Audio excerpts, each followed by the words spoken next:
আসসালামু আলাইকুম ওরহমতুল্লাহি ওবরকাতুহু। আলহামদুলিল্লাহ রাব্বিল আলামিন ওয়াসসালাতু ওয়াসসালামু আলা আশরাফিল আমবিয়া ওয়াল মুরসালিন নবিয়িনা মুহাম্মদ ওয়া আলা আলিহি ওয়া আসহাবিহি আজমাইন ওয়া বা'দ। আলহামদুলিল্লাহ, আমরা আমাদের আকীদার উপর যে দাসটি আমরা পরিচালনা করছিলাম, দৌরাতুল বায়ান ফি উসুলুল ঈমান, এই কিতাবটির আজকে পঞ্চম অধ্যায় আমরা শুরু করতে যাচ্ছি। আজকে পঞ্চম অধ্যায়ের আমরা গত পরে বলেছিলাম যে পঞ্চম অধ্যায়টি হচ্ছে এমন একটি গুরুত্বপূর্ণ মাসালা, যে মাসালাটির কারণে আজ উম্মতে মুসলিমের মধ্যে দেখা যাচ্ছে বিভিন্ন রকমের ফেরকা তৈরি হয়ে গেছে। যদি এই জায়গাতে আমরা সঠিক পথে না যেতে পারি, সঠিকভাবে না থাকতে পারি, তাহলে কি হবে? উম্মতে মুসলিমে একে অপরকে কাফের বানাবে, একে অপরকে হানাহানিতে লিপ্ত করবে, একে অপরকে আক্রমণ করবে এবং একে অপরকে ঘায়েল করবে। উম্মতে মুসলিম কখনো ঐক্য হওয়া সম্ভব না, কখনো তারা সঠিক পথে পরিচালিত হতে পারবে না। আর এই মাসালাটি হচ্ছে কবিরা গুনাহকারীর মাসালা। কবিরা গুনাহকারী কি বিধান, সেটা জানার উপর নির্ভর করবে যে এই লোকটি সঠিক আকীদায় আছে কি না। তাই একটি জিনিস আমাদের জানা উচিত যে অবশ্যই কোরআনে কারীম এবং রাসূলুল্লাহ সাল্লাল্লাহু আলাইহি ওয়াসাল্লাম হাদিসে কোনো গুনাহকে কবিরা বলা হয়েছে, কোনো গুনাহকে সগীরা বলা হয়েছে। যেমন কোরআনে কারীম আল্লাহ তাআলা বলছেন, ইন তাজতানিবু কাবায়িরা মা তুনহাউনা আনহু নুকাফির আনকুম সাইয়্যাতিকুম ওয়া নুদখিলুকুম মুদখালান কারীমা। যদি তোমরা বড় গুনাহসমূহ তোমরা পরিত্যাগ করো, আল্লাহ তাআলা তোমাদের ছোট গুনাহসমূহ ক্ষমা করে দিবেন এবং তোমাদেরকে সম্মানজনক জায়গাতে প্রবেশ করাবেন। তাহলে আল্লাহ তাআলা নিজেই যেখানে বড় গুনাহ এবং ছোট গুনাহ ভাগ করেছেন, সেখানে আমাদের আর অন্য কোনো যারা ভাগ করে না তাদের কথা আমরা গ্রহণ করতে পারি না। কোরআন কারীমে আল্লাহ তাআলা ভাগ করে দিয়েছেন। রাসূলুল্লাহ সাল্লাল্লাহু আলাইহি ওয়াসাল্লাম হাদিসে তিনি উল্লেখ করেছেন যে আল কাবায়রু সাবা, আল কাবায়রু রাসূলুল্লাহ উল্লেখ করেছেন 7টি, ইজতানিবু সাবিল মুবিকা, 7টি ধ্বংসাত্মক জিনিস থেকে তোমরা বেঁচে থাকো। কবিরা গুনাহগুলো তিনি উল্লেখ করেছেন এবং কবিরা গুনাহগুলোর সংখ্যা এত বেশি, কেউ এতে আলাদা গ্রন্থ লিখেছেন। ইমাম যাহাবী রাহমাতুল্লাহ আলাইহি কিতাবুল কাবায়ের লিখেছেন। তো প্রচলিত যে গ্রন্থটি তার দিকে সম্পর্কিত করা হয়, সে গ্রন্থটি আসলে তার নয়, সেটার মধ্যে অন্যদের হাত ঢুকেছে। তার একটা ছোট্ট কাবায়ের আছে যেখানে কোনো বানোয়াট কোনো কাহিনী সেখানে নেই। এই জন্য আমরা বলে থাকি যে কাহিনীটি অনুবাদ হয়েছে বিশেষ করে, সেটা আসলে তার একক রচনা নয়, অর্থাৎ সেখানে তিনি রেখেছেন, অন্যরা সেটাতে ব্যাখ্যা করতে গিয়ে নতুন নতুন কাহিনী ঢুকিয়ে ফেলেছে। আরেকটি গ্রন্থ লিখেছেন ইমাম ইবনে হাজার আল হাইতামি, তিনি একটা গ্রন্থ লিখেছেন, নাম দিয়েছেন আল জাওয়াজির আন ইখতিরাফিল কাবায়ের। সেখানে তিনি এটা 2 খণ্ডের একটা বড় বই, সেখানেও কবিরা গুনাহের উপর একটা গ্রন্থ লিখেছেন। তো কবিরা গুনাহের উপর শেখ মোহাম্মদ ইবনে আব্দুল ওয়াহাব রাহিমাহুল্লাহ, শেখুল ইসলাম, তিনিও একটি গ্রন্থ লিখেছেন, নাম দিয়েছেন আল কাবায়ের। তার একটা গ্রন্থ আছে ছোট।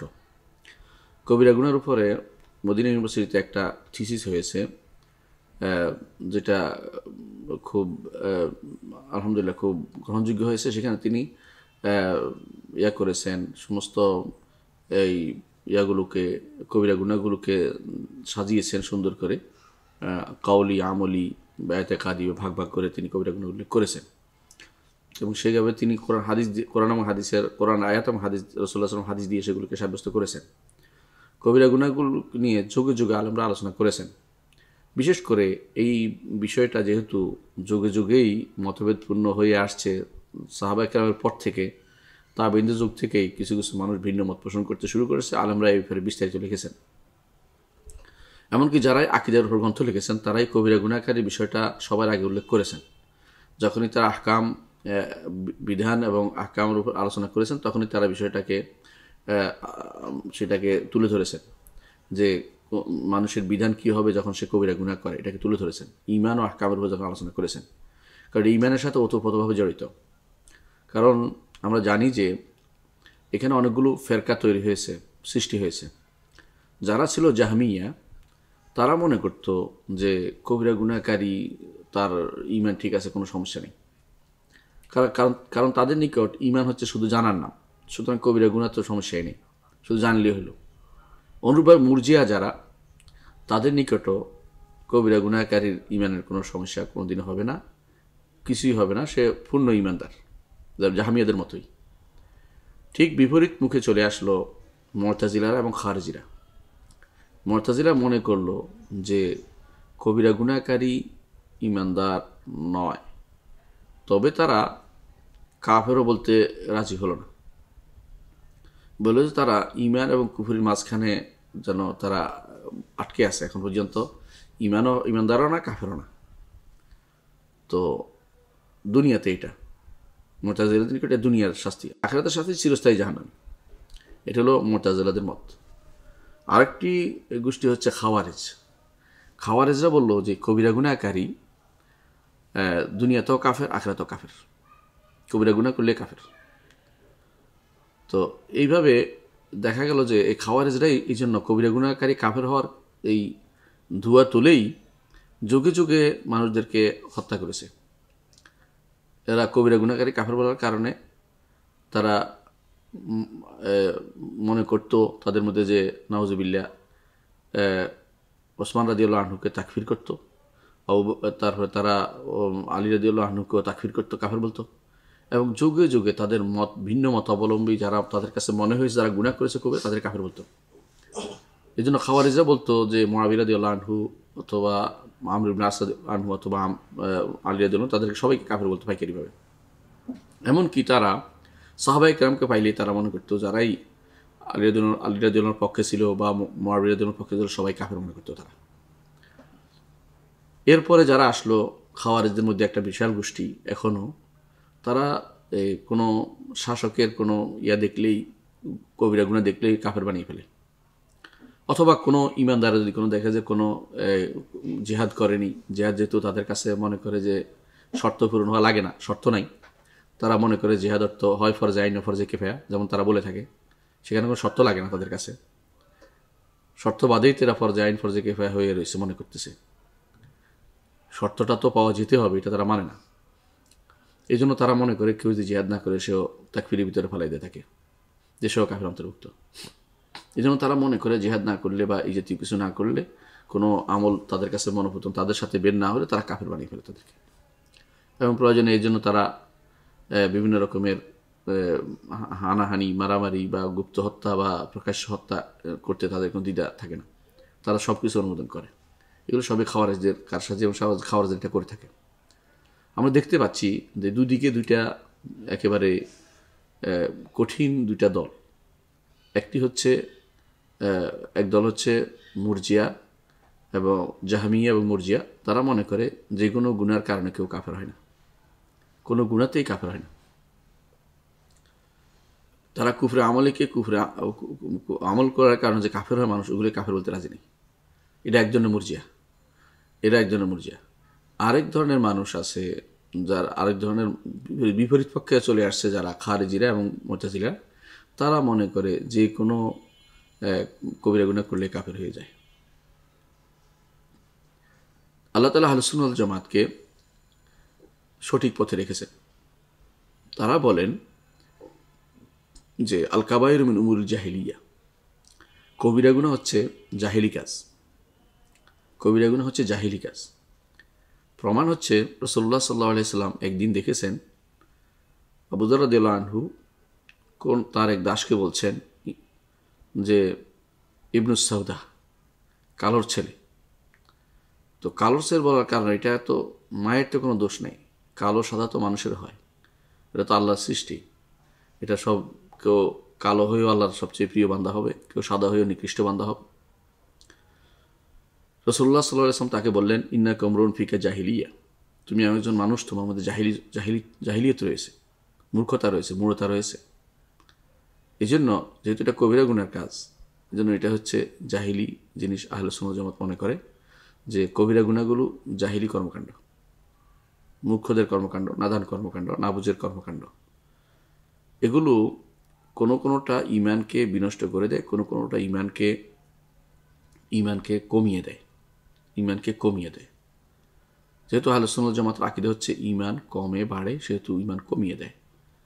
এবং সেটা কোনটা থেকে কমায় আমরা বলেছি যে ঈমান কমতে কমতে শুধুমাত্র নোক্তা, যাররা পরিমাণ থাকে, কখনো কখনো এক বিন্দু পরিমাণ থাকে কখনো কখনো। এই জন্য আহলে সুন্নাহ জামাতের আকীদা হচ্ছে ঈমান কমে, আর কবিরা গুনার কারণে ঈমান কমে, কবিরা গুনার কারণে ঈমান কমে। আবার কখনো কখনো ঈমান একেবারে নষ্ট হয়ে যায় কবিরা গুনার বড়টা যদি করা হয়। কবিরা গুনার মধ্যে বড় হচ্ছে শিরিক, কুফর এবং নিফাক, শিরিক, কুফর এবং নিফাক হচ্ছে কবিরা গুনাহের মধ্যে সবচেয়ে সর্বোচ্চ। এগুলো যদি হয় তো ঈমান চলেই যায়। কারো বড় শিরিক, বড় কুফরি, বড় নিফাকে থাকলে ঈমান চলে যায় বিলেত্তেফাক, আলেমদের মতো সে ঈমান চলেই যায়। কিন্তু এর নিচে যা আছে সেগুলো অবশ্যই ঈমান যায় না। এর প্রমাণ তারা দিয়ে থাকে। আল্লাহ তাআলা কোরআনে কারীম বলেছেন, ইন্নাল্লাহা লা ইয়াগফিরু আন ইউশরাকা বিহি ওয়া ইয়াগফিরু মা দুনা যালিকা লিমান ইয়াশা। আল্লাহ তাআলা তার সাথে শরীক করা কখনো ক্ষমা করবেন না। এর নিচু পর্যায়ে যা আছে এগুলোকে তিনি, শিরকের নিচু পর্যায়ে যা আছে এগুলো তিনি যাকে ইচ্ছা তাকে ক্ষমা করবেন। যাকে ইচ্ছা তিনি ক্ষমা করবেন না, তাকে শাস্তি দিয়ে তারপর তিনি জান্নাত দিবেন, অর্থাৎ চিরস্থায়ী জাহান্নামী হবে না। তাহলে আহলে সুন্নাত ওয়াল জামাতের আকীদা হচ্ছে এটা যে যারা কবিরা গুনাহ করবে তারা দুই ভাগে বিভক্ত। কবিরা গুনাহের মধ্যে শিরিক, কুফর এবং নিফাক করলে যারা চিরস্থায়ী জাহান্নামী হবে, এটা কোরআনে কারিমে বিভিন্নভাবে আল্লাহ তাআলা বর্ণনা করেছেন, রাসূলুল্লাহ সাল্লাল্লাহু আলাইহি ওয়াসাল্লাম বর্ণনা করেছেন। কিন্তু যদি কোনো চিরস্থায়ী জাহান্নামের কাজ না করে, শিরিক, বড় কুফর, বড় নিফাকি না করে, অন্য কোনো কবিরা গুনাহ করে, যেগুলো আমরা জানি, যেমন হত্যা, যেমন সুদ খাওয়া, যেমন পবিত্র নারীদের অপবাদ দেয়া, এই জাতীয় যে সমস্ত, অথবা এতিমের সম্পদ খাওয়া, এই যে গুনাহগুলো আছে, এই জাতীয় যে সমস্ত গুনাহ আছে, এগুলোর কারণে কেউ ঈমান থেকে বেরিয়ে যায় না, তবে ঈমান তার কমে যায়। এবং তখন সে আল্লাহ তাআলার ইচ্ছার অধীন থাকে। ইচ্ছা করলে তিনি তাকে শাস্তি দিবেন, তারপর জান্নাত দিবেন, আর ইচ্ছা করে তিনি শাস্তি না দিয়েই মাফ করে দিয়ে তাকে জান্নাত দিবেন। এটা আল্লাহর ইচ্ছার অধীন। এটাই হচ্ছে আহলে সুন্নাত ওয়াল জামাতের আকীদা। এই আকীদাটাই তারা পোষণ করে থাকে। তাদের এই পক্ষে দলিল আমরা প্রথমে বলেছি সূরা নিসার 48 নম্বর আয়াত, যেখানে আল্লাহ তাআলা বলেছেন, ওয়ায়াগফিরু মা দুনা যালিকা লিমান ইয়াশা। সূরা নিসার 36 এবং 48 নম্বর উভয় আয়াতে আল্লাহ তাআলা বলেছেন, ইন্নাল্লাহা লা ইয়াগফিরু আন ইউশরাকা বিহি ওয়া ইয়াগফিরু মা দুনা যালিকা লিমান ইয়াশা। আল্লাহ তাআলা তার সাথে শরীক করে তিনি ক্ষমা করবেন না। এরা তো চিরস্থায়ী জাহান্নামী। আর এর নিচু পর্যায়ে যা আছে সেগুলোকে তিনি, কবিরা গুনাহ সেগুলো নিচু পর্যায়ে যা আছে সেগুলোকে তিনি যার জন্য ইচ্ছা ক্ষমা করবেন, যার জন্য ইচ্ছা ক্ষমা করবেন না, অর্থাৎ প্রথমে ক্ষমা করবেন না, সর্বশেষ তিনি তাকে ক্ষমা করবেন। আরেকটি অর্থাৎ শাস্তি হওয়ার পর ক্ষমা করবেন। আরেকটি দলিল আমরা পাই কোরআনে কারীম, আল্লাহ তাআলা ঈমানদারদেরকে, আল্লাহ তাআলা কোরআনে কারীমে কখনো কখনো কবিরা গুনাহকারীকেও ঈমানদার বলেছেন। যেমন আল্লাহ তাআলা বলেছেন, ওয়া ইন তায়ফাতানি মিনাল মুমিনিনা ইকতাতালু ফাআসলিহু বাইনাহুম। যদি ঈমানদারদের মধ্যে দুই দল পরস্পর যুদ্ধে লিপ্ত হয়, তাদের মধ্যে তোমরা মীমাংসা করে দাও। তাহলে আল্লাহ তাআলা যুদ্ধে লিপ্ত হওয়ার লোকদেরকেও ঈমানদার বলে ঘোষণা করেছেন। ওয়া ইন তায়ফাতানি মিনাল মুমিনিনা ইকতাতালু, আল্লাহ তাআলা যুদ্ধে লিপ্ত হওয়া দুই দল লোকদেরকেও ঈমানদার বলে ঘোষণা করেছেন। এর অর্থ হচ্ছে তারা ঈমানের গুণ থেকে তারা বের হয়ে যায়নি, ঈমানদার তারা রয়ে গেছে। এদেরকে ঈমান থেকে বের করে দেননি আল্লাহ তাআলা। সুতরাং যুদ্ধ করলো, হানাহানি করলো, মারলেও একে অপরকে ঈমান থেকে বেরিয়ে যায়নি। আবার আল্লাহ তাআলা কোরআনে কারীমে বলেছেন, যখন তিনি দিয়তের আলোচনা করেছেন, ফামান উফিয়া লাহু মিন আখিহি শাইউন ফাত্তিবাউন বিল মারুফ ওয়া আদাউন বিল ইহসান। দুজন মানুষ মারামারি করার পরে যে দিয়ত দিতে হয়, তাহলে যদি কেউ তার ভাইকে ক্ষমা করে দেয়, ঈমানি ভাই, এই জন্য দেখা যাচ্ছে কবিরা গুনাহকারী ঈমানদার রয়ে গেছে ভাই হিসাবে, কিন্তু তার গুনাহ রয়ে গেছে, কবিরা গুনার কারণে গুনাহগার, বড় কবিরা গুনাহগার, কিন্তু ভ্রাতৃত্ব, মুসলিম ভ্রাতৃত্ব তার নষ্ট হয়নি, ঈমানি ভ্রাতৃত্ব তার রয়ে গেছে, ভাই হিসেবে থাকবে, অর্থাৎ মুসলিম ভাই হিসেবে থাকবে। তো সেই হিসেবেও আমরা দেখতে পাচ্ছি কোরআনে কারীমে তাকে ঈমানদারে বলা হয়েছে। অনুরূপে রাসূলুল্লাহ সাল্লাল্লাহু আলাইহি ওয়াসাল্লাম হাদিসে আমরা দেখতে পাই, রাসূলুল্লাহ সাল্লাল্লাহু আলাইহি ওয়াসাল্লাম হাদিসে এসেছে, উবাদা ইবনে সামিত রাদিয়াল্লাহু আনহু বর্ণিত হাদিসে এসেছে, ক্বাল রাসূলুল্লাহ সাল্লাল্লাহু আলাইহি ওয়াসাল্লাম, বায়উনি আলা আল্লা তুশরিকু বিল্লাহি শাইআন ওয়ালা তাসরিকু ওয়ালা তাজনু ওয়ালা তাকতুলু আওলাদাকুম ওয়ালা তা'তু বিবুহতানি তাফতারুনাহু বাইনা আইদিকুম ওয়া আরজুলিকুম ওয়ালা তা'সুনি ফি মা'রুফিন ফামান ওয়াফা মিনকুম ফাআজরুহু আলা আল্লাহ ওয়ামান আসাবা মিন যালিকা শাইআন ফাউকুবা ফিদ দুনিয়া ফাহুয়া কাফারাতুল লাহ ওমান আসাবা মিন যালিকা শাইআন ফাসাতারাহু আল্লাহ ফাহুয়া ইলা আল্লাহ ইন শাআ আকাবা ওয়া ইন শাআ গাফারা লাহ। বুখারী মুসলিমের এই হাদিসটিতে আমরা দেখতে পাই যে রাসূলুল্লাহ সাল্লাল্লাহু আলাইহি ওয়াসাল্লাম, বুখারীর হাদিসটি বুখারীতে এসেছে, উবাদা ইবনে সামিত রাদিয়াল্লাহু আনহু বর্ণিত হাদিসটি, রাসূলুল্লাহ সাল্লাল্লাহু আলাইহি ওয়াসাল্লাম বলেছেন যে তোমরা আমার হাতে বায়াত হও এর উপরে যে আল্লাহর সাথে কাউকে শরীক করবে না, চুরি করবে না, জিনা করবে না, হত্যা করবে না, তোমাদের সন্তানদেরকে তোমরা অপবাদ দিবে না, তোমাদের সামনে পিছনে অর্থাৎ মানুষদের উপরে অপবাদ দিবে না, অথবা এটার ভিন্ন অর্থ আছে, অর্থাৎ অবাধমূলক কোনো কাজ করবে না। ওয়ালা তাসুনি ফি মারুফিন, এবং যে সমস্ত মারুফ কাজ রাসূলুল্লাহ সাল্লাল্লাহু আলাইহি ওয়াসাল্লাম পরিচালিত যে সমস্ত গ্রহণযোগ্য কাজ নির্দেশনা দেন ভালো কাজে, সেগুলিতে অবাধ্যত হবে না। তোমাদের মধ্যে যে কেউ এই বায়াতকে পূর্ণ করবে, এই ওয়াদাকে পূর্ণ করবে, তার সওয়াব আল্লাহর কাছে। আর যে ব্যক্তি অন্যায় কিছু করে বসবে, দুনিয়াতে তার শাস্তি হবে এটার কারণে, তোর তা এটা কাফারা হয়ে যাবে। অর্থাৎ কেউ যদি কোনো চুরি করলো, জিনা করলো, অথবা বাচ্চা হত্যা করলো, শাস্তি হলো, তাহলে তার দুনিয়াতে কাফারা হয়ে যাবে সেটা। আর যদি এগুলো কিছু করে কিন্তু ফাসাতারাহুল্লাহ, আল্লাহ তাকে গোপন রাখছে, শাস্তি হয়নি, দুনিয়াতে শাস্তি হয় নাই, তো আল্লাহ তাকে শাস্তি দিবেন। আল্লাহর কাছে ইনশা আকাবাহু, তিনি চাইলে তাকে শাস্তি দেবেন, ইনশা গাফারু, তিনি ইচ্ছা করলে তাকে ক্ষমা করবেন। বুখারী হাদিসটি বর্ণনা করেছেন। তো এটা প্রমাণ করছে যে ঈমানদারের অন্তরে সামান্যতম ঈমান যতক্ষণ থাকবে, শিরিক কুফর নিফাক না করবে, ততক্ষণ পর্যন্ত সে ঈমানদার বিবেচিত হবে, কাফের হবে না, সে কাফের হবে না। অনুরূপ আরেকটি হাদিসে আমরা দেখতে পাই, আনাস ইবনে মালিক রাদিয়াল্লাহু আনহু বর্ণিত হাদিসে তিনি বলেন, রাসূলুল্লাহ সাল্লাল্লাহু আলাইহি ওয়াসাল্লাম বলেছেন, ইয়াখরুজু মিনান নারি মান ক্বালা লা ইলাহা ইল্লাল্লাহ ওয়া ফি কলবিহি ওয়াজনা শাঈরাতিন মিন খাইরিন, ওয়া ইয়াখরুজু মিনান নারি মান ক্বালা লা ইলাহা ইল্লাল্লাহ ওয়া ফি কলবিহি ওয়াজনা বুরাতিন মিন খাইরিন। জাহান্নাম থেকে বের হবে যে ব্যক্তি বলবে লা ইলাহা ইল্লাল্লাহ, আল্লাহ ব্যতীত কোনো সত্য মাবুদ নেই, এটা বলবে। তার অন্তরে যদি কোনো জব পরিমাণ বা জবের দানা পরিমাণ কল্যাণ থাকে, অর্থাৎ ঈমান থাকে, তাহলে সে জাহান্নাম থেকে বের হবে। অনুরূপভাবে জাহান্নাম থেকে বের হবে যার অন্তরে একটি গম পরিমাণ যদি কোনো সেখানে থাকে, তার কল্যাণ থাকে, সেটাও সে বের হবে। অনুরূপভাবে একটি অনুপরিমাণ ঈমানও যদি কারো থাকে, লা ইলাহা ইল্লাল্লাহ বলবে তার অন্তরে, তাহলে সেও কল্যাণ, লা ইলাহা ইল্লাল্লাহ বলেছে এবং অন্তরে অনুপরিমাণ ঈমানও আছে, তখন সেখান থেকে বের হয়ে যাবে, সে জাহান্নাম থেকে সে বের হবে। এটা রাসূলুল্লাহ সাল্লাল্লাহু আলাইহি ওয়াসাল্লাম হাদিস, এটাও ইমাম বুখারী হাদিসটি বর্ণনা করেছেন। অনুরূপ অন্য এক হাদিসে এসেছে, আবু সাঈদ খুদরী রাদিয়াল্লাহু আনহু বলেন, ইয়াদখুলু আহলুল জান্নাতা ওয়া আহলুন নারি নারা, জান্নাতীরা জান্নাতে প্রবেশ করবে, জাহান্নামীরা জাহান্নামে প্রবেশ করবে। সুম্মা ইয়াকুলুল্লাহু তাআলা, তারপর আল্লাহ তাআলা বলবেন, আখরিজু মান কানা ফি কলবিহি মিসকালা যাররাতিন মিন ঈমান, জাহান্নাম থেকে বের করে দাও যার অন্তরে অনুপরিমাণ ঈমান আছে। ফায়াখরুজু মিনহা কাদ ইসওয়াদ্দু ফায়ুখরাজু মিনহা, তাদেরকে তখন বের করা হবে, তারা তখন একেবারে কালো হয়ে গেছে, পুড়ে।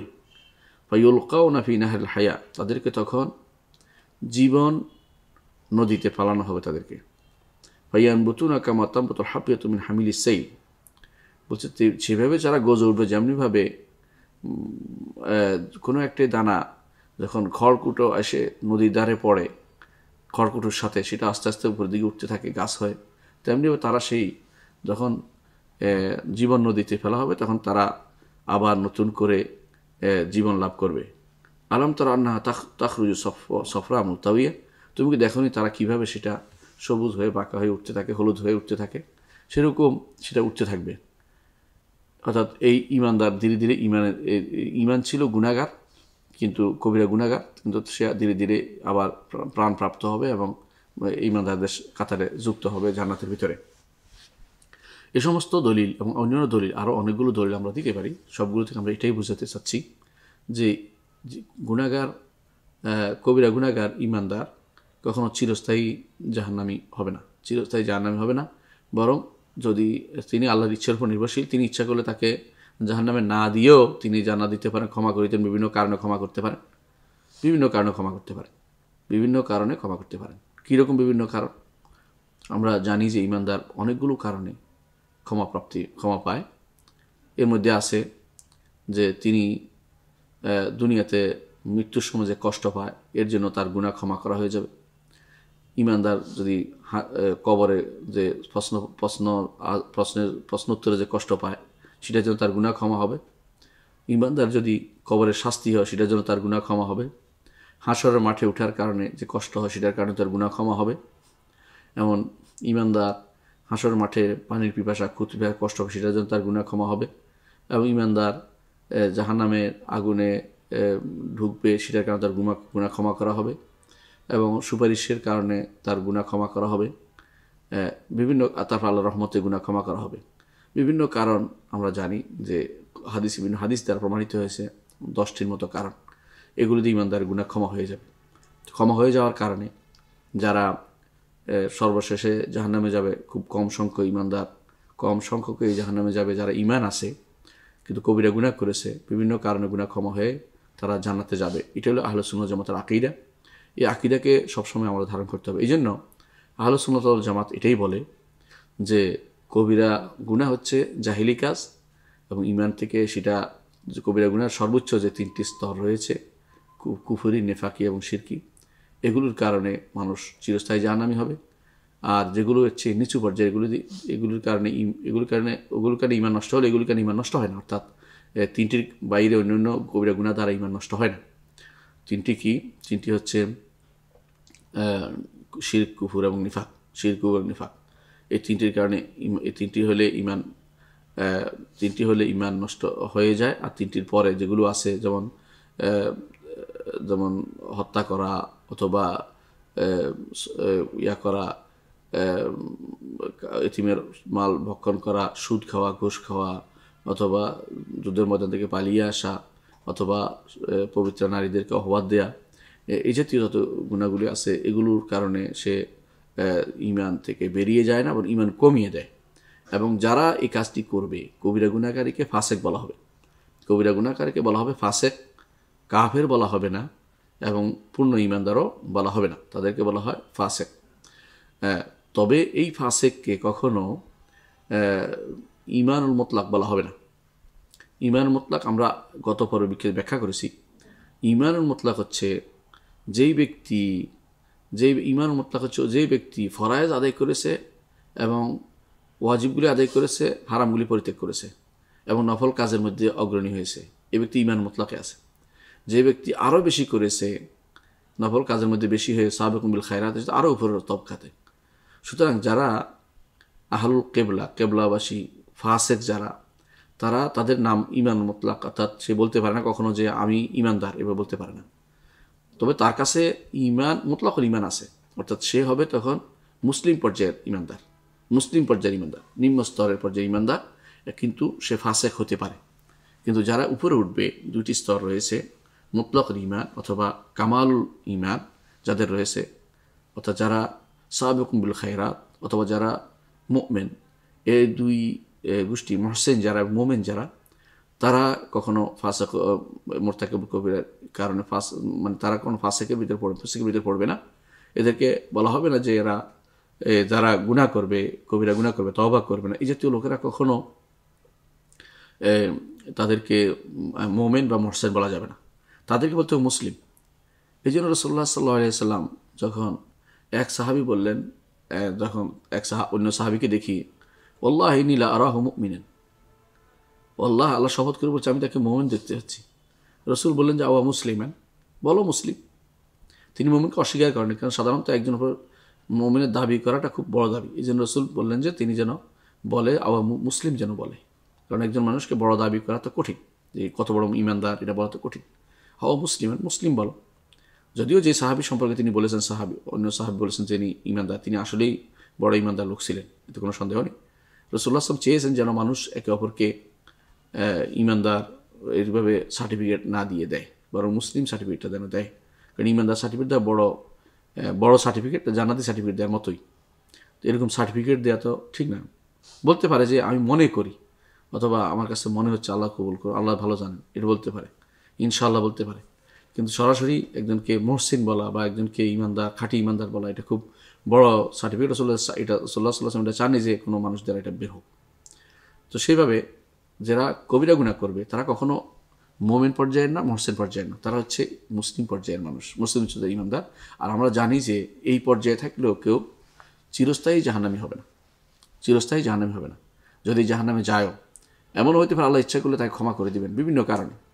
অন্যরা ক্ষমা চেয়েছে তার জন্য, তওবা করেছে, ইস্তেগফার করেছে অন্যরা তার জন্য, সদকা করেছে তার সন্তানরা তার জন্য বিভিন্নভাবে, অন্যরা তার জন্য দোয়া করেছে বিভিন্নভাবে। ঈমানদারদের দোয়ার কারণে, জানাজার কারণে ক্ষমা হয়ে গেছে, বিভিন্ন কারণ আমরা উল্লেখ করেছি ইতিপূর্বে, সেগুলোর কারণে হয়তো তার ক্ষমা হয়ে গেছে। এই জন্য আল্লাহ তাআলা তাকে আর পাকড়াও করবে, জাহান্নাম দিবেন না।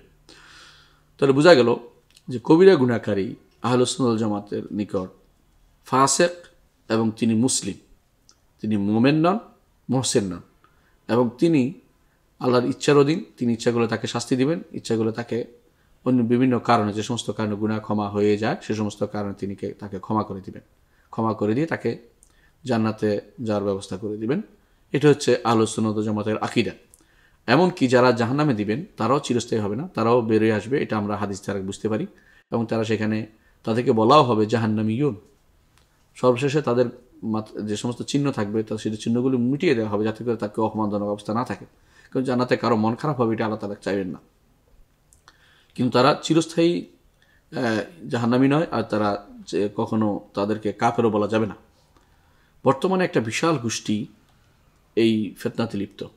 আপনারা জানেন যে কেউ কেউ বলে থাকে যে কবিরা গুনাহকারী আর বেরোতে পারবে না, জাহান্নামী আর বেরোতে পারবে না। তারা দলিল দিয়ে থাকে দুটি আয়াত থেকে। একটা হচ্ছে কোরআনে কারীম, আল্লাহ তাআলা বলেছেন যে ওমান ইয়াকতুল মুমিনা মুতাআম্মিদান ফাজাযাহু জাহান্নাম খালিদান ফিহা। যেই ব্যক্তি কোনো মুমিনকে হত্যা করবে সে মুমিনা মুতাআম্মিদান ফাজাযাহু জাহান্নাম, তার শাস্তি হচ্ছে জাহান্নাম খালিদান, সেখানে তারা স্থায়ী হবে। কিন্তু এই লোকগুলি জানে না আরেকটি আয়াত এরকম, হাদিসে এরকম, যেখানে খালেদের কথা বলা হয়েছে। তো এরা মনে করে এটা যে খালেদান অর্থ হচ্ছে চিরস্থায়ী, চিরস্থায়ী না, খালেদান স্থায়ী হওয়া। আর খালেদিন ফি আবাদান অর্থ চিরস্থায়ী, আবাদান হলে চিরস্থায়ী অর্থ হয়। আর খুলুদ আরবি ভাষায় দুটো অর্থে ব্যবহৃত হয়, একটি হচ্ছে অনেক দিন থাকা, একটি হচ্ছে স্থায়ী হওয়া। দুটি অর্থে আরবি ভাষায় ব্যবহৃত আছে, দুটি অর্থই আরবি ভাষায় ব্যবহৃত আছে। এই জন্য যেহেতু দুটি অর্থ আছে এবং আলেমরা আমাদের সলফরা এটাই ব্যাখ্যা করেছেন যে এখানে এই আয়াতের অর্থ, একটি অর্থ হচ্ছে যে স্থায়ী হবে, কোনো অর্থাৎ অনেক দিন থাকবে, ইল্লা ইয়াশাল, যদি আল্লাহ না চায় তাহলে বের করে দিবেন, অথবা আল্লাহকে ক্ষমা করে দিবেন, অথবা লোকটি ক্ষমা করে দিবে, বিভিন্ন কারণে ক্ষমা হওয়া ভিন্ন কথা। অথবা এটার আরেক অর্থ হচ্ছে এটা যে তার শাস্তি, যে কেউ হত্যা করে তার শাস্তি হওয়া উচিত ছিল এটা, অর্থাৎ স্থায়ীভাবে জাহান্নামে যাওয়া। কিন্তু ইল্লা ইয়াশাল্লাহ, অন্য আয়াতে আল্লাহ বলেছেন আল্লাহ চাইলে অন্যটাই করবেন, যেটা আল্লাহ বলেছেন অন্য আয়াতে ইন্নাল্লাহা লা ইয়াগফিরু ইশরাকা বিহি ওয়া মা দুনা যালিকা লিমান ইয়াশা, শিরকের নিচের গুলো আল্লাহ যার জন্য ইচ্ছা ক্ষমা করে দিবেন। তাহলে একটি আয়াত আরেকটি আয়াতের পরিপূর্ণ ব্যাখ্যা, এটাই মনে রাখতে হবে। তাহলে বোঝা গেল যে আয়াতে একটির সাথে কন্ট্রাডিক্টরি নয়, একটির ব্যাখ্যা সেই হিসাবে নিতে হবে। কিন্তু এরা যারা তথাকথিত মুফাসসির হয়ে গেছে, অথচ তারা বুঝে নাই যে আয়াতের তাফসীর কীভাবে করতে হবে, সলফদের নীতি কী, কোরআন ও হাদিসে কী বোঝানো হয়েছে, তারা সেটা বুঝে নেই। এই জাতীয় মানুষগুলো এই বর্তমান সমাজের জন্য ক্যান্সার উৎপাদন করতেছে, এরা সমাজকে বিনষ্ট করতেছে, আকীদা বিনষ্ট করতেছে। অথচ তারা জানে, মোটেই চিন্তা করছে না যে আকীদা কখনো আহলুস সুন্নাহ ওয়াল জামাতের লোকদের নয়, আহলুস সুন্নাহ ওয়াল জামাতের লোকদের। এমনকি এই বিষয়ে আশায়েরাও মাতুরিদিও বিরোধিতা করে না। আশায়েরা মাতুরিদিও বলে যে কবিরা গুনাহকারী চিরস্থায়ী জাহান্নামী নয়, তারাও এটা বলে কবিরা গুনাহকারী চিরস্থায়ী জাহান্নামী নয়। যদিও আশায়েরা মাতুরিদিদের মধ্যে এখানে এবং আহলুস সুন্নাহ ওয়াল জামাতের মধ্যে একটা পার্থক্য আছে, এটা হচ্ছে আহলুস সুন্নাহ ওয়াল জামাতের নিকট যে সমস্ত কুফরে আমলি আছে, আমলি কিছু কুফরি আছে, কর্মকাণ্ডের মধ্যে কিছু কুফর হয়, কর্মকাণ্ডের কাছে কিছু শিরিক হয়, কুফরে শিরিক, আমলি শিরিক, আমলি কুফর, আমলি নিফাক, এগুলির মধ্যে কোনো কোনোটা সবগুলি নয়, কিছু কিছু আছে যেগুলো বড় শিরকের পর্যায়ে, বড় কুফরির পর্যায়ে, বড় নিফাকের পর্যায়ে, সেগুলো চিরস্থায়ী জাহান্নামী হবে। এখানে এসে আবার আশায়েরা মাতুরিদিদের মতে তারা আমলি কুফরকে কুফর মনে করে না। এইখানে এসে তারা আবার জাহমিয়া এবং মুরজিয়াদের সাথে মিশে যায়। তারপরেও তারা মৌলিকভাবে একটি নীতি বিশ্বাস করে, সেটা হচ্ছে যে কবিরা গুনাহকারী কখনো চিরস্থায়ী জাহান্নামী নয়। এতে আহলুস সুন্নাহ ওয়াল জামাতের সাথে আশায়েরা মাতুরিদিদের মৌলিক মিল রয়েছে। অথচ যারা আজ ওয়াজ করতেছে, বিভিন্ন আলোচনা করতেছে, তথাকথিত ডাক্তার, তথাকথিত মুফাসসির, তথাকথিত ভার্সিটির ব্যক্তিত্ব, যারা ভার্সিটি নাম দিয়ে বড় বড় কথা বলে, এরা জায়গায় জায়গায় বলে বেড়াচ্ছে যে যে ব্যক্তি কবিরা গুনাহ করবে চিরস্থায়ী জাহান্নামী, নাউযুবিল্লাহ। এর অর্থ হচ্ছে এই আকীদা পোষণ করতো আগেকার দিনে যারা করতো, তারা হচ্ছে খারিজি, তারা মুতাজিলা, এরা এই আকীদা পোষণ করতো। আহলুস সুন্নাহ ওয়াল জামাত কখনোই এই আকীদা পোষণ করতো না। আহলুস সুন্নাহ ওয়াল জামাত সবসময় বাড়াবাড়ি এবং ছাড়াছাড়ির মাঝখানে ছিল। মুতাজিলা খারিজি একদিকে, আরেকদিকে জাহমিয়া আর মুরজিয়ারা একদিকে, মাঝখানে ছিল সবসময় আহলুস সুন্নাহ ওয়াল জামাত। অথচ বর্তমান সময়ের লোকগুলো কবিরা গুনার ব্যাপারে একদিকে মানুষকে নিরাশ করছে, আরেকদিকে কিছু মানুষদেরকে শিরিক করার পরেও তাদেরকে আশাবাদী করে রাখছে। দুইটাই হচ্ছে বিভ্রান্তি এবং পথভ্রষ্টতা।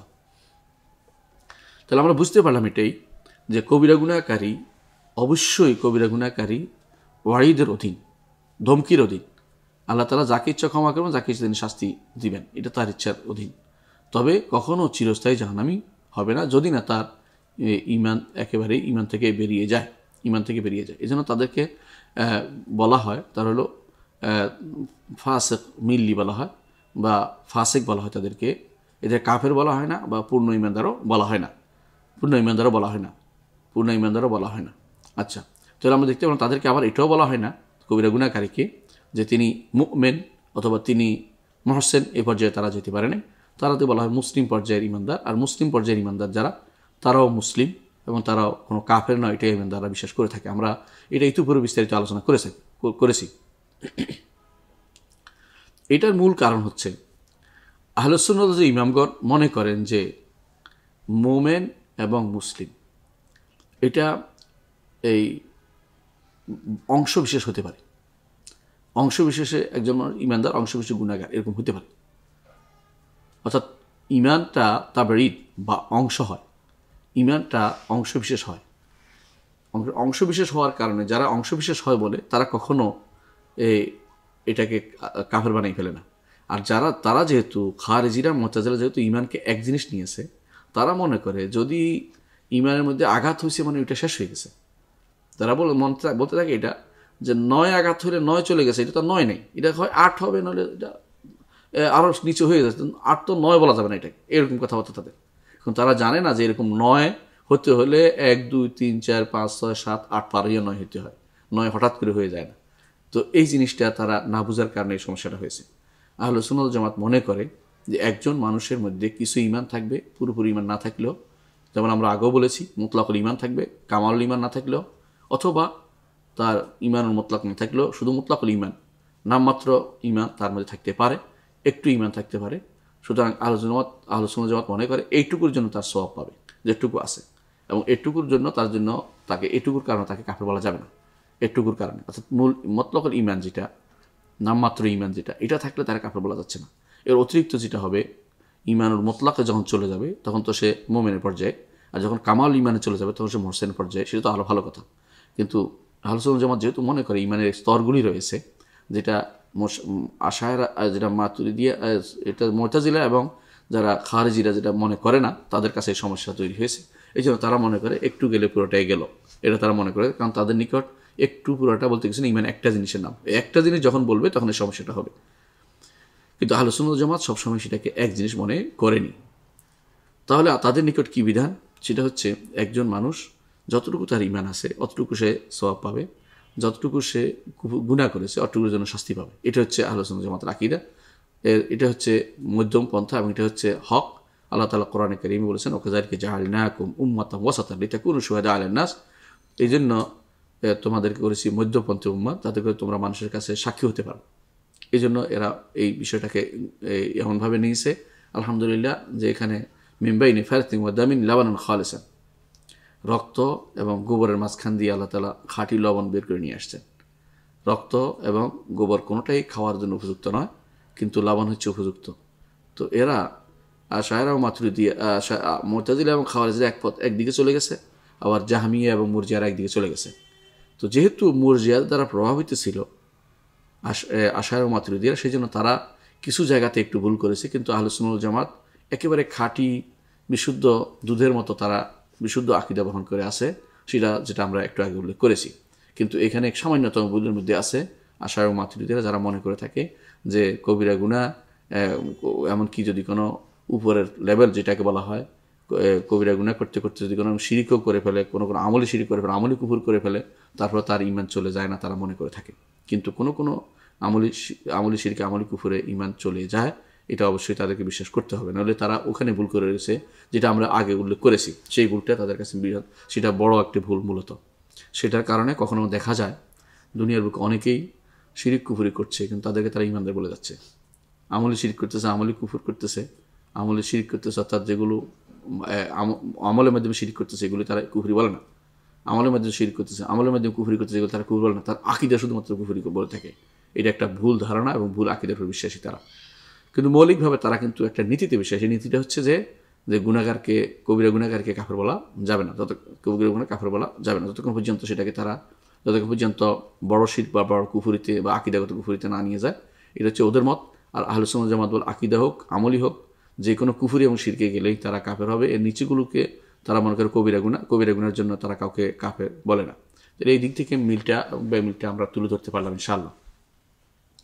সেই জন্য আমরা বলি শেখ মোহাম্মদ ইউসুফ এরপর বলছেন ওয়ালা ইয়াকফুরু আহাদুন মিন আহলিল কিবলাতি বিযামবিন ইল্লা ইযা ইরতাকাবা মা ইয়ানকুসুল ঈমান। আহলুস সুন্নাহ ওয়াল জামাত কখনো আহলে কিবলাকে তারা কিবলা অনুসরণ করে চলে কোনো গুনার কারণে কাফের বলে না।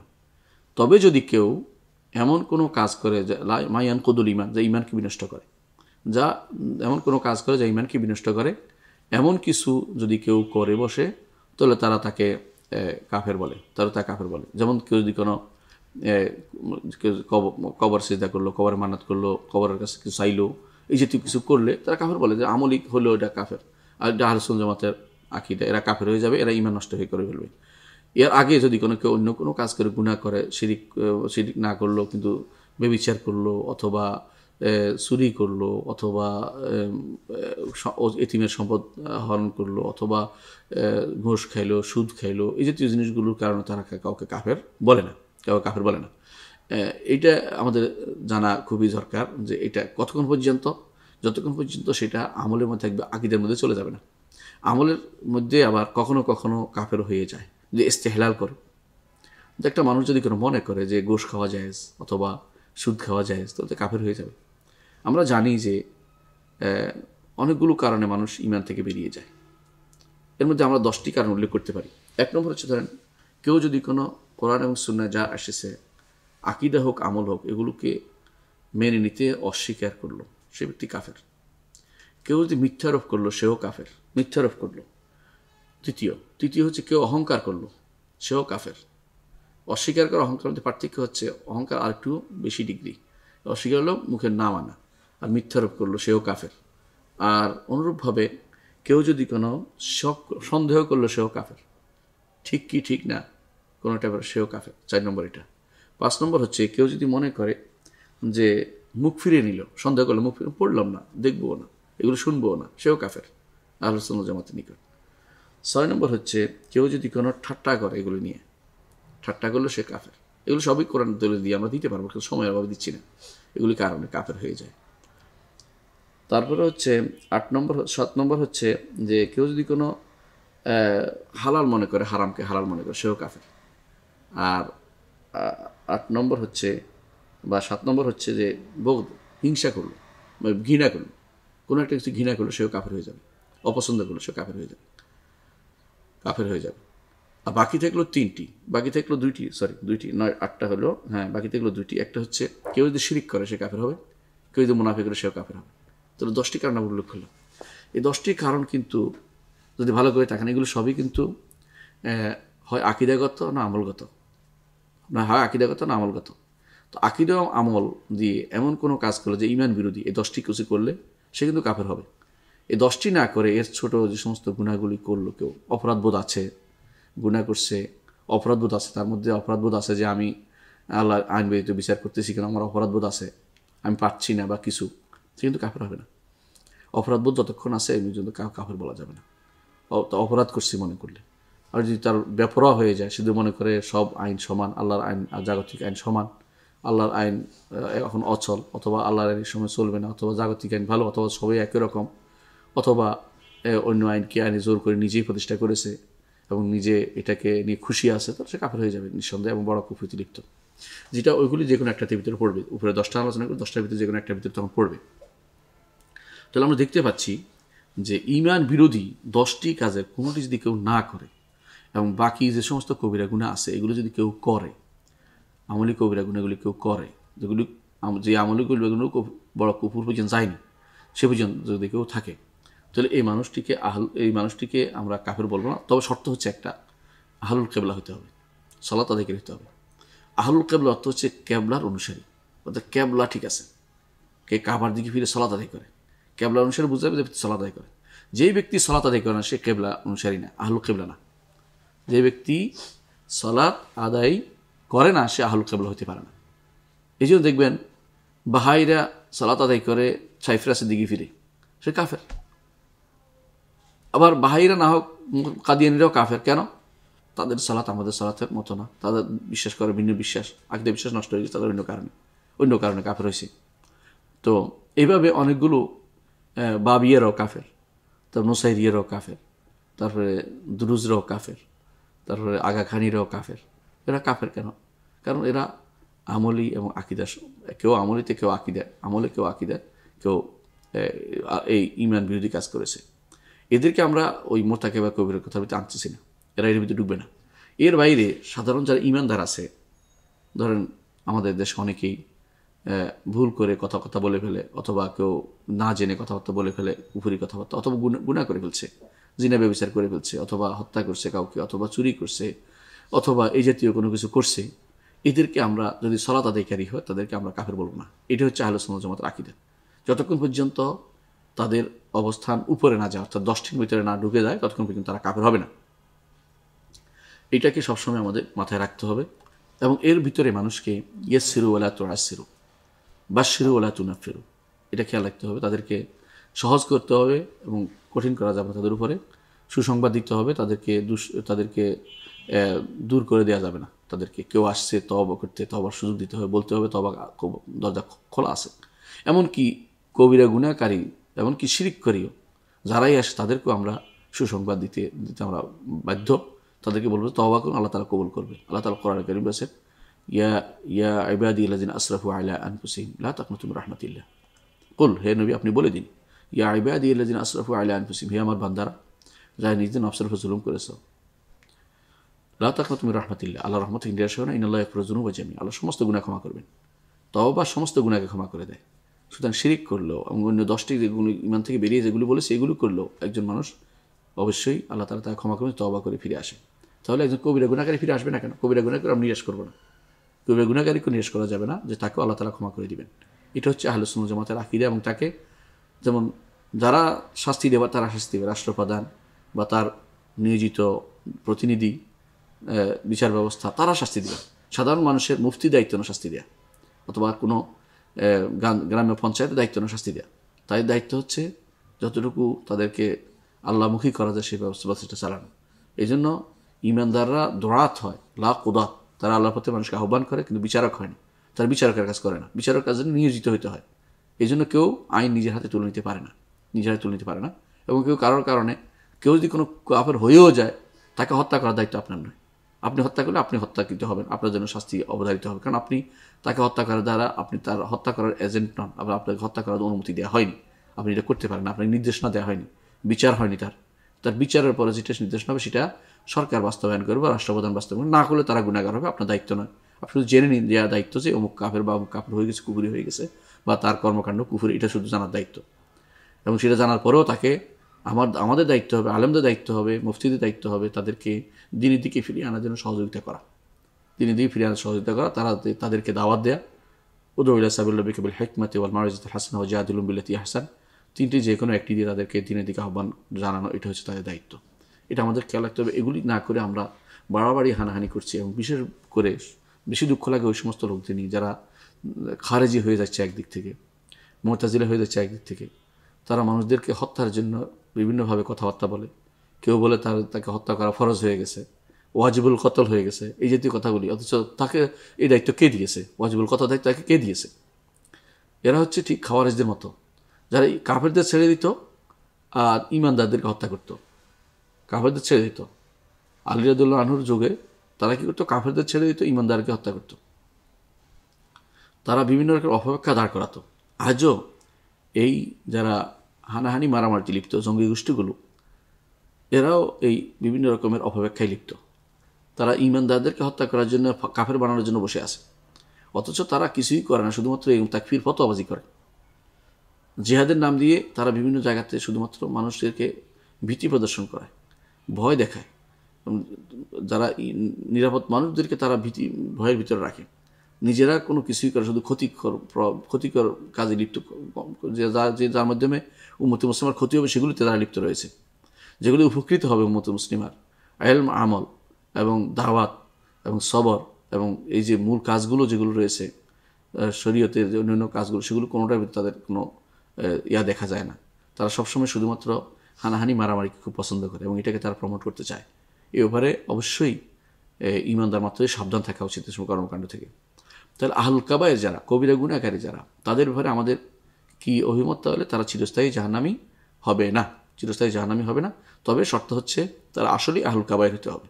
যারা সালাত আদায় করে না তারা আহলুল কাবায়ের নয়, তারা আসলে কুফরির অন্তর্ভুক্ত হয়ে গেছে। এখন বলতে পারেন যে এখানে তো মতভেদ আছে না, মতভেদটা আসলে ওইটার ব্যাপারে, যারা সালাত একেবারে ছেড়ে তাদের ব্যাপারে নয়, শাস্তির ব্যাপারে। ইমাম আবু হানিফা রহমতুল্লাহ বলেছেন তাদেরকে আটকে রাখতে হবে যতক্ষণ পর্যন্ত সালাত আদায় করে, তাদের বাধ্য করতে হবে, কারণ এটা আল্লাহর বিধান, তাদেরকে এমনি ছেড়ে দেওয়া যাবে না, বাধ্য করতে হবে। ইমাম শাফি এবং মালিক রহমতুল্লাহ আলী বলেন যে তাদেরকে হাদ্দান, শাস্তি হিসাবে তাদেরকে হাদ্দান, তাদের শাস্তি হিসাবে তাদেরকে হত্যা করা হবে। আর ইমাম আহমদ ইবনে হাম্বল তাদেরকে রিদ্দাতান, মুরতাদ হিসেবে হত্যা করা হবে। এই তিনটি হচ্ছে মত, কিন্তু কেউ তাদেরকে ছাড় দিতে বলা হয়নি। তার বোঝা যাচ্ছে যে সালাত আদায়কারী নয়, আহলুল কিবলা নয়, এমন ব্যক্তি কখনো তার মুরতাকিবুল কাবিরা নাম বলা যাবে না। এখন যদি বলেন যে এই দেশের অধিকাংশ মানুষ সালাত আদায় করে না, সেটা তারা জানে না বলে তাদেরকে আমরা এমনি পাইকারিভাবে বলতে পারি, আমভাবে, যে যারা সালাত আদায় করে তারা কাফের, কিন্তু ব্যক্তিকে বলছি না। ব্যক্তিকে বলার আগে তাকে দুটি জিনিস করতে হবে, তাকে জানাতে হবে হুকুমটা, এবং তার সন্দেহ থাকলে দূর করতে হবে। দূর করার চেষ্টা করলেও চলবে, কিন্তু দূর করতে চেষ্টা করতে হবে, আর কিন্তু জানাতে হবে তাকে। অধিকাংশ মানুষই এখন পর্যন্তই জানে না যে সালাত ত্যাগকারী ইমানদার নয়, এটা তারা জানে না। এই বিষয়টা প্রচুর পরিমাণে মানুষকে জানাতে হবে। আমরা ইলমের দিকে না গিয়ে হানাহানি মারামারি লিপ্ত হয়ে যাচ্ছে একটা গোষ্ঠী, এবং এরা মানুষদেরকে বিভ্রান্ত করছে। এই জন্য বিষয়টা বিস্তারিত জানানো জরুরি মনে করছি। মনে রাখবেন, তাহলে আহলুল কিবলাকে গুনার কারণে, আমরা কবিরা গুনার কারণে আমরা কাফের বলবো না, যতক্ষণ পর্যন্ত না ইমান বিধ্বংসী কোনো কাজে তারা লিপ্ত হয়, ইমান বিধ্বংসী কোনো কাজে তারা লিপ্ত হয়। আর তাদের আমরা এটাই বিশ্বাস করি, তাদের বিভিন্ন গুনাহ ক্ষমা হয়ে যায়। কবিরা গুনাহকারী ইমানদার, তাদের গুনাহ ক্ষমা হয়ে যায় বিভিন্ন কারণে, এবং উল্লেখ করেছি 10টি কারণ, এর মধ্যে কিছু কারণ আমরা উল্লেখ করে দিয়েছি। এর উপরে আলহামদুলিল্লাহ ইমাম শাইখ হোসেন ইবনে তাইমিয়া রহমতুল্লাহ আলাইহি এরপর বিস্তারিত আলোচনা করেছেন যে কী কী কারণে একজন মানুষের গুনাহ ক্ষমা হয়। তার মধ্যে এমনও আছে যে কেউ তার জন্য চেয়েছে, আল্লাহ তাকে ক্ষমা করে দাও, দোয়ার কারণে তার ক্ষমা হয়ে গেছে। 40 জন মানুষ সে তাওহীদবাদী যদি কোনো কারোর জন্য সালাত আদায় করে, তারটাও ক্ষমা হয়ে যায়, তার গুনাহ ক্ষমা হয়ে যায়, কিন্তু কবিরা গুনাহ ক্ষমা হয়ে যায়। তাহলে এই যে ইমানদারের দোয়া তো একটা কাজে লাগছে, তাহলে বোঝা যায় বিভিন্ন কারণে ক্ষমা হয়ে যায়। এমনকি সর্বশেষ যদি কোনো আর কোথাও তার গুনাহ ক্ষমা হয়নি, দুনিয়ার তো অর্থাৎ দোয়া কারণেও ক্ষমা হয়নি, কবরে গেল শাস্তিতেও ক্ষমা হয়নি, হাসরের মাঠের কষ্টতেও ক্ষমা হয়নি, বা বিভিন্ন খুব পিপাসা কষ্ট পাওয়ার কারণেও তাদের সেখানে কষ্ট পাওয়ার কারণেও ক্ষমা হয়নি, তো আরামে থাকার কারণেও ক্ষমা হয়নি, বিভিন্ন কারণে। তারপরে সর্বশেষ যেটা হবে, তাদের আমরা বিশ্বাস করি আহলুল কাবায়েরকে রাসূলুল্লাহ সাল্লাল্লাহু আলাইহি ওয়াসাল্লাম তাদের জন্য সুপারিশ করবেন। রাসূলুল্লাহ সাল্লাল্লাহু আলাইহি ওয়াসাল্লাম বলেছেন, শাফাআতি ইলা আহলুল কাবায়ের মিন উম্মতি, আমার সুপারিশ থাকবে আমার উম্মতের মধ্যে যারা কবিরা গুনাহগার তাদের জন্য। শুধু যে রাসূলুল্লাহ সাল্লাল্লাহু আলাইহি ওয়াসাল্লাম সুপারিশ করবেন তা নয়, আমরা বিশ্বাস করি যে অবশ্যই রাসূলুল্লাহ সাল্লাল্লাহু আলাইহি ওয়াসাল্লাম সুপারিশ করবেন, এবং ইমানদাররাও সুপারিশ করবেন, সাধারণ ইমানদাররাও সুপারিশ করবেন, যারা জান্নাত থেকে সবাই সুপারিশ করতে পারবেন। এখানে কিছু কিছু মানুষ মনে করতে পারে যে শুধু তথাকথিত ওলি আল্লাহ বা তথাকথিত দরবারের লোকেরা শুধুমাত্র সুপারিশ করবে। এগুলি হচ্ছে বেহুদা সুপারিশ দাবিদার।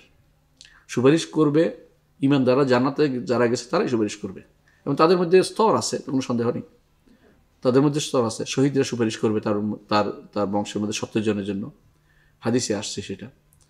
তো এর মধ্যে তারা যে সুপারিশ করবে, এই সুপারিশের সবই সুপারিশ হবে কখন? আল্লাহর অনুমতিক্রম, আল্লাহ অনুমতি দেওয়ার পর সুপারিশ করবে। কোনো দরবার কোনো কাজ হবে না। লা ইয়ানফাউ যাল জাদ্দি মিনকাল জাদ, আমরা এটা বারবার বলি, সকালে বিকেলে এবং রুকুতে উঠে বলি, ওয়ালা ইয়ানফাউ যাল জাদ্দি মিনকাল জাদ। কোনো ক্ষমতাধর কোনো ব্যক্তিত্ব আপনার ব্যক্তিত্ব আপনার সামনে কোনো কাজে আসবে না।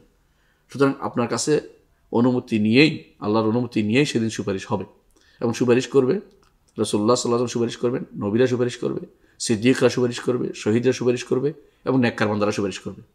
এরাই সবাই আল্লাহর ওলি, এরা সবার আল্লাহর, যারা ঈমান এবং তাকওয়া অবলম্বন করে জান্নাতে যেতে পেরেছে সবাই আল্লাহর ওলি। জান্নাতে যাওয়ার পরে আল্লাহর বন্ধুরা আলাদা হয়ে যাবে। ইয়াউমাইযিন ইয়াতাফাররাকুন, সেদিন আলাদা হয়ে যাবে কারা ইমান আল্লাহর বন্ধু। যারা আল্লাহর বন্ধু হিসেবে জান্নাতে যেতে পারবে তারা সুপারিশ করতে পারে সবাই। এখানে তথাকথিত সুপারিশের নাম দিয়ে আলাদা গোষ্ঠী তৈরি করা, যে আপনি অমুক অমুক দরবারের লোকের সুপারিশ হবে বা অমুক গোষ্ঠীর সুপারিশ হবে, এই জাতীয় আলাদা তৈরি করা যায় নেই। জান্নাতে যেতে পারবে সে সুপারিশ করবে, জান্নাতে যাওয়াটা হচ্ছে বড় কথা। এবং কেউ কারো কাছে সুপারিশের জন্য চাওয়া যায় না, কারণ কে জান্নাতে যাবে কেউ বলতে পারে না। এবং কারণ সুপারিশ হচ্ছে আল্লাহর হক। কোরআনে কারীম আল্লাহ তাআলা বলছেন কুলিল্লাহি শাফাআতু জামিআ, সুপারিশ আল্লাহর হক। দুনিয়ার কেউ সুপারিশের দাবি করতে পারে না, যে আমি সুপারিশ করবো তোমার জন্য, এটা বলতে পারে না। যে কেউ যেটা বলে থাকে সে আল্লাহর হকের দাবি করছে, এবং সে নিজেই একটা তাগুত হচ্ছে, যে আল্লাহর হক দাবি করছে। কেউ সুপারিশ করবে এটা বলতে পারে না। বলতে পারে যে হ্যাঁ আমি সুপারিশ করবো আল্লাহর হুকুম হলে, আমি আল্লাহর হুকুম হলে সুপারিশ করবো, এটা বলতে পারবে। আল্লাহ যদি আমার তৌফিক দেয়, আল্লাহ যদি আমাকে জান্নাতে দেয়, তাহলে আমি ইনশাআল্লাহ তোমার জন্য, আল্লাহ যদি মনে করাই তোমার কথা, আমি সুপারিশ করবো।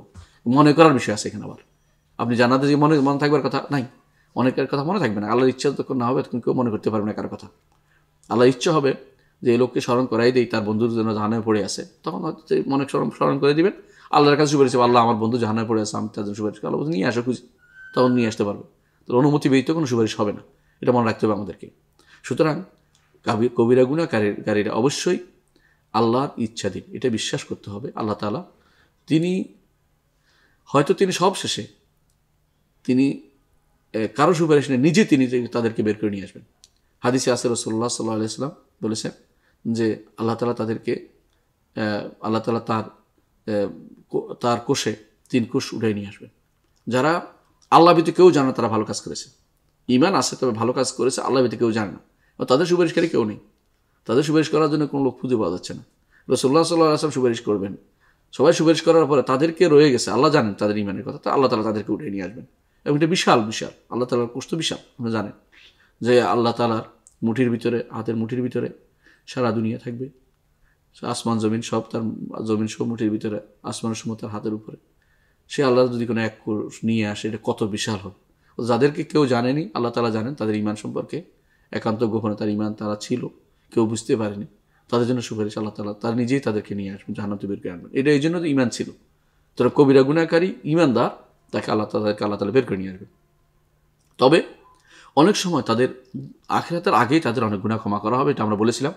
তাওহীদের কারণে দুনিয়াতে এক গুনাহ আরেক একটা নেক আমল আরেক গুনাহকে ক্ষমা করে দেয়। কোরআনে কারীম বলেছে আল্লাহ তাআলা ইন্নাল হাসানাত ইউযহিবনা সাইয়্যাত, নেক আমল গুনাহকে ক্ষমা করে দেয়, ইন্নাল হাসানাত ইউযহিবনা সাইয়্যাত। আবার কখনো কখনো আল্লাহ তাআলা ইউবাদদিলু সাইয়্যাতিহিম হাসানাত, যে একজন ঈমানদারের সাইয়্যাতকে গুনাহকে হাসানাতে পূর্ণ করে দিবেন। তিনি বলবেন যে এই লোকের বাড়তি করে দেন, কারো কারো একটা কার্ডকে বড় করে দিবেন আল্লাহ তাআলা, বিশাল করে দিবেন তাওহীদের কারণে। তো তাওহীদের কারণে কাউকে আল্লাহ তাআলা ক্ষমা করে দিবেন। কারো কারো নেক আমলের কারণে আল্লাহ তাআলা নেক আমলকে বাড়িয়ে ফুফিয়ে আল্লাহ তাআলা চাইবেন যে আমার নেক বান্দা এবং কাফেরদের আমরা একরকম করবো না, আফানাজাল মুসলিমিন কাল মুজরিমিন মা লাকুম কাইফা তাহকুমুন, সেটাও তিনি করবেন না। আবার কখনো কখনো যে মাসাইব মুকাফফিরা, যে মুসিবতে আসিলেন, মুসিবতের কারণে ক্ষমা করে দিবেন। অর্থাৎ যেমন মৃত্যুর আগে অনেক সময় কষ্ট পায়, মানুষ বুঝতে পারে না, মানুষ মনে করে যে কেন কষ্ট পাচ্ছে, সে কি অন্যায় বড় অন্যায় করেছে, এটা ঠিক না। কষ্ট পাওয়ার বিভিন্ন কারণ থাকতে পারে। আল্লাহ চাচ্ছেন যে বান্দা দুনিয়া থেকে একেবারে পিওর হয়ে যাক, তার মধ্যে কোনো কিছু বাকি না থাকুক, পুরো সে কবরে যাবে, তার কোনো গুনাহ নেই। একটা চিন্তা করুন, একটা মানুষ তার কত ভাগ্য তার ভালো যে ব্যক্তি গুনাহ করেনি এমনি ক্ষমা পেয়ে গেছে, এটা বেশি উত্তম। গুনাহ করলেও আল্লাহ ক্ষমা করে দিয়ে তাকে এমনি কবরে দিচ্ছেন, এটা বেশি উত্তম, কোনো সন্দেহ নেই। কিন্তু যে ব্যক্তি কবরের শাস্তির চেয়ে উপরে দিয়ে শাস্তি দিয়ে কবর থেকে মাফ করে দিন, আরও উত্তম। কবরের শাস্তি দিয়ে মাফ করে দিন পরের জিনিসটা, এটা আরও উত্তম। এটা এর চেয়ে কম উত্তম। এর চেয়ে নিচে গেলেন, হাসর মাঠে উঠে কষ্ট দিলেন, সেটা আর একটু কম উত্তম। যাকে সর্বশেষ জাহান্নামে দিলেন সে তো বেশি কঠিন বিপদে আছে, তাকে সেখান থেকে বের করা। সুতরাং যত আগে বিপদ দিয়ে শেষ হয়ে যাবে তত বেশি উত্তম। আর যাকে বিপদ মোটেই দেয় নাই সে আরও বেশি উত্তম অবস্থায় আছে। এই জন্য রাসূলুল্লাহ সাল্লাল্লাহু আলাইহি ওয়াসাল্লাম সবসময় বলতেন সাল্লাল্লাহু আফিয়া, আল্লাহর কাছে নিরাপত্তা চাও, কেউ যেন শাস্তি না চায়, আল্লাহ আমাকে শাস্তি দিয়ে যেন না, আল্লাহ দুনিয়াতে শাস্তি দিয়ে যেন না চায়। সবসময় বলতে হবে আল্লাহ আমাকে নিরাপত্তা দাও, আমাকে ক্ষমা করে দাও। আল্লাহ নাসআলুকা আল-আফওয়া ওয়াল আফিয়া, এটা বলতে হবে। আল্লাহ নাসআলুকা আল-আফওয়া ওয়াল আফিয়া ফিদ দুনিয়া ওয়াল আখিরাহ, নাসআলুকা আল-আফওয়া ফি দীনি ওয়াদ দুনিয়া আহলি মালি। এইভাবে দোয়া করতে হবে যেন নিরাপত্তা পান, যেন কোনো আল্লাহ তাআলার কাছে কোনো শাস্তির কিছু যেন আপনার আচরণ না লাগে, এটা চাইবেন। আর সে নিচে ছায়া চাইবেন, বিনা হিসাবে জান্নাত চাইবেন, কিন্তু একটু শাস্তি দিয়ে মাফ করে দিও এটা চাইবেন না। আল্লাহ শাস্তি চাইবেন না কোনো রকম, এটা হচ্ছে ঈমানদারের কাজ। তারপরেও যদি কোনো কারণে বিপদ হয়ে যায়, বিপদ তার গুনাহ ক্ষমা করে দেয়, এগুলো দিয়ে আল্লাহ তাআলা ক্ষমা করে দেবেন তাকে, কবিরা গুনাহকারীকে। কখনো কখনো আল্লাহ তাআলা একান্ত দয়া তাকে ক্ষমা করে দেবেন, যেটা আমরা বলেছি।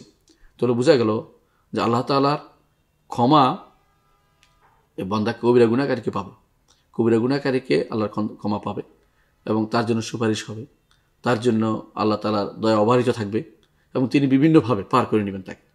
কখনো কখনো তার সামনে পড়বে, যদ্দূর দেখা যায় অদ্দূর পর্যন্ত তার খারাপ ও গুনাহ, কিন্তু আল্লাহ বলবেন যে দুনিয়ার বুকে তো গোপন করেছি, এখনও তো গোপন করে দিলাম, জান্নাতে চলে যা। এটা আল্লাহ তাআলা করবেন। যার নিয়ত দেখবেন, তার ইখলাস দেখবেন, তার অবস্থা দেখবেন আল্লাহ তাআলা, তার মনের অবস্থা দেখে কখনো তো আল্লাহ তাআলা পার করে দিবেন। এই জন্য কবিরা গুনাহগারকে নিরাশ করা এটা হচ্ছে একদম এদের কাজ। যারা ইসলাম সম্পর্কে, আল্লাহ সম্পর্কে যারা জানে না, তারাই শুধুমাত্র এইগুলি বলতে পারে। আল্লাহ তাআলার অবারিত রহমত সম্পর্কে তাদের জ্ঞান নেই, আল্লাহ তাআলার সিফাত সম্পর্কে তাদের জ্ঞান নেই, আল্লাহ তাআলার মাগফিরাত সম্পর্কে তাদের জ্ঞান নেই, আল্লাহ তাআলা রাউফ রাহিম এগুলো সম্পর্কে তাদের জ্ঞান নেই। তারাই শুধুমাত্র এগুলো বলতে পারে, অন্য কেউ এটা বলেন। আল্লাহ তাআলার এই রহমতের যে আধার, তিনি রহমতের যে তিনি বিশাল রহমত নিয়ে আল্লাহ তাআলা আখিরাতের বিশাল রহমতের প্রকাশ ঘটাবেন, সেটাকে যারা জানে না তারাই শুধুমাত্র এগুলো বলতে পারে। ঈমানদার কখনো সেটা বলে না। আর যে ব্যক্তি, যাদেরকে আল্লাহ তাআলা শাস্তি দিবেন, জাহান্নামে দিবেন, এদেরকেও চিরস্থায়ী জাহান্নামে করবেন না, চিরস্থায়ী জাহান্নাম করবেন। কারণ তার একটা, যখন তার শাস্তি হয়ে যাবে তখন আল্লাহ তাআলা তাকে বের করে নিয়ে আসবেন। তারা কখনো জাহান্নামে চিরস্থায়ী হবে না। ঈমানদার এটা সবসময় বিশ্বাস করে। ঈমানদার কখনো বিশ্বাস করে না যে যার ঈমান আছে তাকে আল্লাহ তাআলা চিরস্থায়ী জাহান্নামে দিবেন। এই জন্য আল ঈমানু বাইনাল খাউফ ওয়ার রাজা, আশা নিরাশার দ্বন্দ্বে সারাটা জীবন ছিল। আখিরাতে যখন জান্নাতে যাবে তখন তার সেই নৈরাশ্যটা শেষ হবে এবং সে আশাবাদী হবে এবং জান্নাতে সব কিছু পাবে। ঈমানদার এবং কাফের কখনো একরকম হতে পারে না।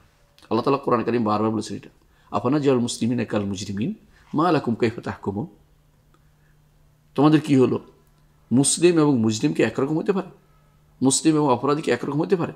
তোমাদের কি হলো? কি বিচার করতেছো তোমরা? এটা কখনো এটা নয়। আমাদের দুনিয়ার বুকে দেখা যায়, অনেক মানুষ দেখা যায় যে তারা অনেক সময় বলে যে এর থেকে কাফেররা ভালো আছে। এটা বলা জায়েজ নাই। কাফেররা কখনো ভালো হতে পারে না। দুনিয়ার বুকে সে আপনার সাথে একটু মুআমালা ভালো দেখাইছে বলে আপনি এত খুশি হয়ে গেছেন?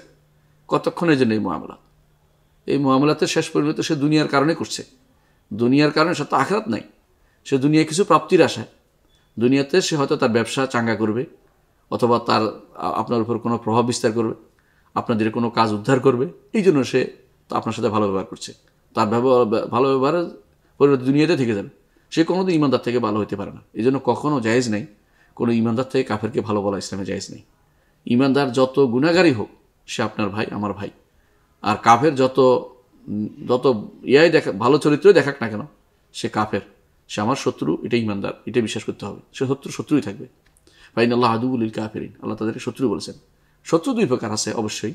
সেটা হচ্ছে কেউ শত্রুতা সরাসরি পোষণ করে, যোদ্ধা, আর কেউ যোদ্ধা না, সে আমার সাথে মিল দিয়ে কোনো রকমে আমার সাথে তাল দিয়ে থাকতে চাচ্ছে, সেটা আলাদা কথা, জিম্মি হিসাবে, অথবা দুনিয়াতে আপনার সাথে মিলে থাকতে চাচ্ছে, ব্যবসা বাণিজ্যে বিভিন্ন কর্মকাণ্ডে, সেটা আলাদা।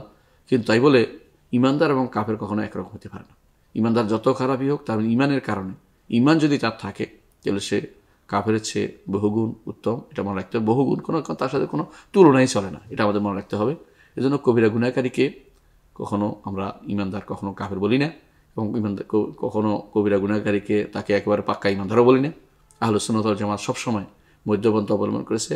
আল্লাহ তাআলা কোরআনে কারীম বলেছেন, ওয়াকাযালিকা জাআলনাকুম উম্মাতান ওয়াসাতান লিতাকুনু শুহাদা আলান নাস। এই উম্মতকে আল্লাহ তাআলা মধ্যম উম্মত করেছেন এবং উত্তম উম্মত করেছেন। তারা সবসময় এই পদ্ধতি অবলম্বন করে চলে। এই জন্য আহলুস সুন্নাত ওয়াল জামাত আকীদা আমাদের পোষণ করতে হবে।